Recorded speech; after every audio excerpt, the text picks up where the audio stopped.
ലോകമെമ്പാടും നിരവധി ആരാധകരുള്ള reality ഷോയാണ് big boss.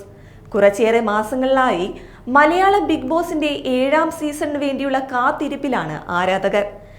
ഏഷ്യാനെറ്റോ big boss അണിയറ പ്രവർത്തകരോ ബിഗ് ബോസ് 7ാം സീസണിന്റെ ലോഞ്ച് ഡേറ്റ് ഇതുവരെ പ്രഖ്യാപിച്ചിട്ടുമില്ല. കഴിഞ്ഞ മാർച്ചിലായിരുന്നു മലയാളം ബിഗ് ബോസിന്റെ 6ാം സീസൺ ആരംഭിച്ചത്.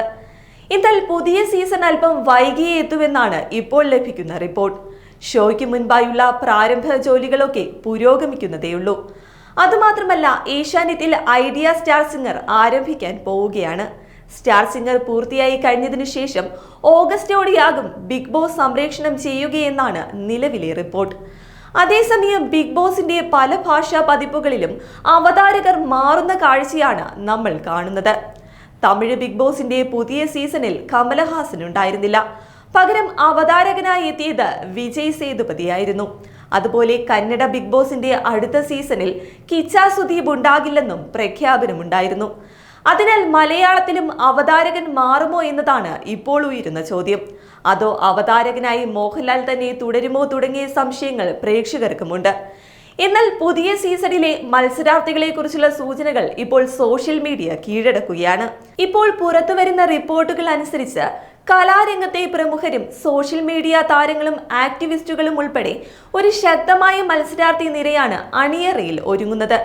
പരേതനായ നടൻ കൊല്ലം സുധിയുടെ ഭാര്യ രേണു സുധി, ഷൺമുഖദാസ് ജെ എന്ന ദാസേട്ടൻ കോഴിക്കോട്, സോഷ്യൽ മീഡിയയിൽ നിറസാന്നിധ്യങ്ങളായ LGBTQ അംഗങ്ങളായ ജാസി, ആദില നോറ എന്നിവരും ബിഗ് ബോസ് മലയാളം സീസൺ 7ന്റെ സ്ഥിരീകരിക്കാത്ത മത്സരാർത്ഥി പട്ടികയിലുണ്ട്.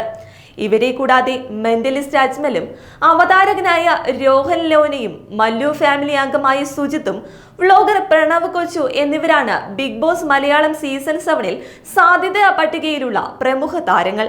കൂടാതെ ഇത്തവണത്തെ ബിഗ് ബോസ് ബാംഗ്ലൂരിൽ വെച്ച് നടക്കുമെന്നും റിപ്പോർട്ടുകളുണ്ട്. അതേസമയം മോഹൻലാൽ ഇതുവരെയും കരാർ ഒപ്പുവെച്ചിട്ടില്ലെങ്കിലും ബിഗ് ബോസിന്റെ അവതാരകനായി സൂപ്പർ താരത്തെ തിരികെ എത്തിക്കാനുള്ള തീവ്ര ശ്രമത്തിലാണ് ഷോയുടെ നിർമ്മാതാക്കൾ. ഷോയുടെ അവതാരകനാകാൻ പൃഥ്വിരാജിനെ നിർമ്മാതാക്കൾ സമീപിച്ചിരുന്നുവെന്നും റിപ്പോർട്ടുകളുണ്ട്. എന്നാൽ അതിനോട് രാജുവേട്ടൻ നോ പറഞ്ഞതായാണ് റിപ്പോർട്ട്. കൂടാതെ ബിഗ് ബോസ് മലയാളത്തിന്റെ ആദ്യ വനിതാ അവതാരികയായി നടി മമത മോഹൻദാസ് എത്തുമെന്നും റിപ്പോർട്ടുകളുണ്ട്. അതേസമയം പൃഥ്വിരാജ് ബിഗ് ബോസിനോട് നോ പറഞ്ഞതിനാൽ നിർമ്മാതാക്കൾ നടൻ ടൊവിനോയെ സമീപിച്ചതായും റിപ്പോർട്ടുകൾ വരുന്നു. നടൻ പൂർണ്ണമായും ഓഫർ നിരസിച്ചിട്ടില്ലെന്നാണ് പുറത്തുവരുന്ന വിവരം. എന്തായാലും മോഹൻലാൽ ഇല്ലെങ്കിൽ പകരം ആരെന്ന ചോദ്യത്തിന് ഇതുവരെയും ഉത്തരം ലഭിച്ചിട്ടില്ല. എന്തായാലും എന്തൊക്കെ മാറ്റങ്ങളോടെയാണ് ബിഗ് ബോസ് എത്തുകയെന്ന് കണ്ടറിയുക തന്നെ വേണം.